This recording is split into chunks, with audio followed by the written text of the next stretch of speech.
زمانے کی بات ہے کہ ایک دفعہ داڑیارو پہاڑ کی چوٹی پر ایک بروہی نوجوان اپنے کدال سے قبر کھود رہا تھا۔ وہ دکھ سے نڈال تھا اور پسینے میں ڈوبا ہوا تھا۔ قبر کھودنے کے بعد اس نے ایک بوری کھولی۔ بوری میں ایک کتا تھا۔ اس کی آنکھیں بند تھیں۔ اس کے جسم میں زندگی کی کوئی علامت نہ تھی۔ وہ بیچارہ اب اس جہاں میں نہیں رہا تھا۔ نوجوان نے اس کتے کو قبر میں لٹا دیا اور اس کے اوپر پتھر رکھنے لگا۔ اس دن ہلکی ہلکی بارش ہو رہی تھی۔ بروہی نوجوان نے اپنے وفادار کتے کی قبر پر آخری پتھر رکھا۔ کچھ دیر بعد وہ اٹھا اور داڑیں مار مار کر رونے لگا۔ صرف وادیاں اور پہاڑ ہی اس کی آواز سن سکے۔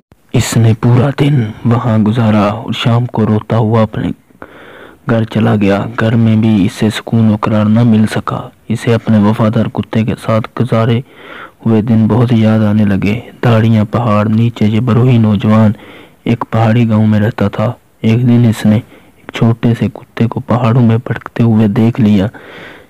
یہ چھوٹا سا کتا بہت ہی خوبصورت تھا۔ نوجوان نے اسے پکڑ لیا اور جھونپڑی میں لے آیا۔ نوجوان اس کا بہت خیال رکھنے لگا۔ کتا جوان ہو گیا۔ وقت گزرنے کے ساتھ بروہی نوجوان اور کتے کا پیار بڑھنے لگا۔ وہ دن رات مالک کے ساتھ رہتا تھا۔ پوری وادی میں ان کے پیار اور محبت کے چرچے ہونے لگے۔ گاؤں میں ایک دکان تھی جہاں ضرورت کا سامان مل جاتا تھا۔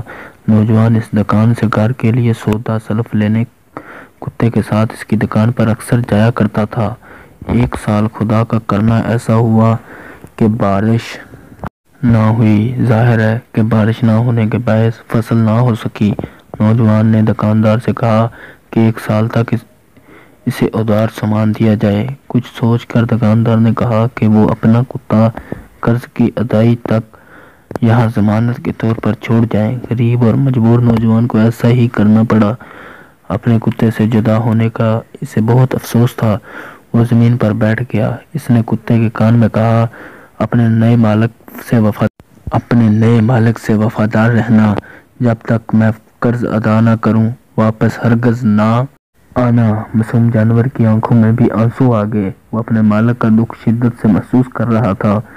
وہ اپنے آپ کو نئے مالک کے ساتھ عارضی طور پر رہنے کو تیار کر رہا تھا۔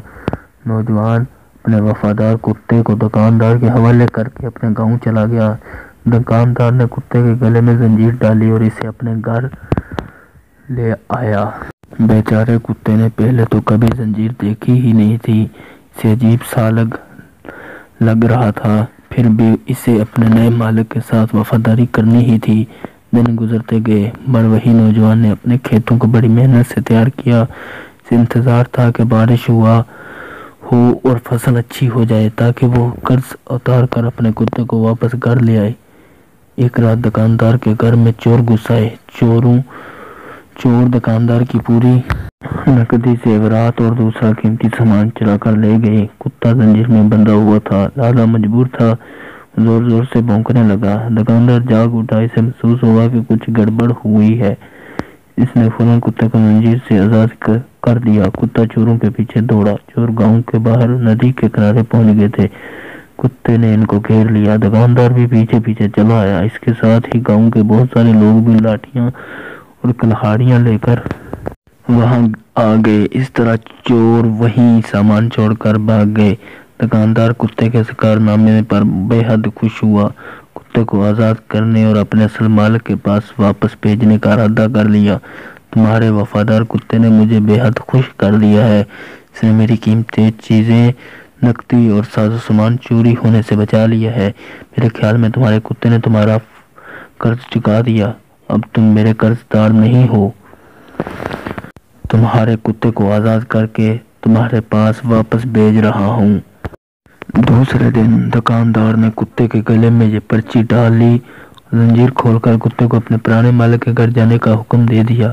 کتے نے خوشی خوشی اپنے پرانے مالک کے گھر کی طرف دوڑنا شروع کیا۔ وہ پہاڑی رکاوٹوں کو پھلانگتا ہوا آگے بڑھ رہا تھا۔